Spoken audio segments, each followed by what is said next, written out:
Kinetik Wellbeing have developed a range of accurate, simple to use and affordable blood pressure monitors. Here we will show you how to use the TMB 1970 upper arm blood pressure monitor. Step 1. Relax.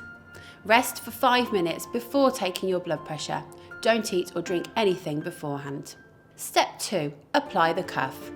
Use your left arm, making sure to remove any thick clothing, and rest your arm on a hard surface. Step 3. Press start. Don't talk and relax as the cuff inflates. Step 4. Repeat.